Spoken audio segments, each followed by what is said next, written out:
This is Looking Forward for Physics 122 for Wednesday, January 21st, 2015.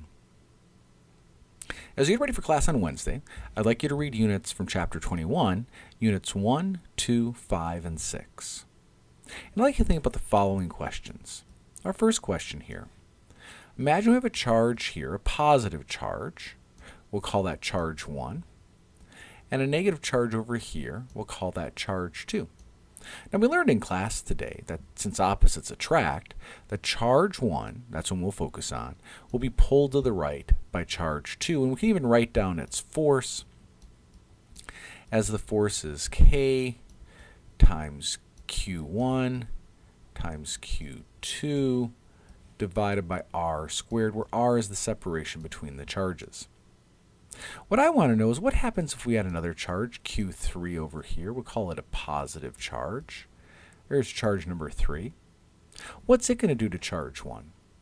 Can we simply add those forces together as vectors? Can I take these two forces here and add them?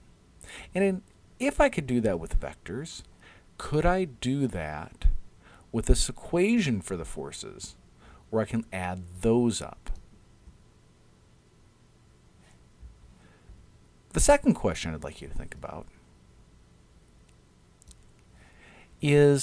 seems a little bit different. I'd like you to think about a field of wheat or flowers. Let's call them flowers. Here's one flower, here's another flower, here's another flower, here's another flower.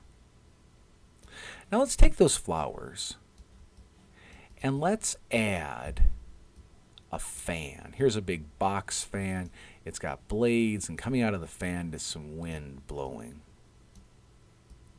How would you know in this field, what would it look like if that box fan were blowing? And what is it, if there's some motion, what is it that's causing those flowers to move? Is it the fan, or is it something else?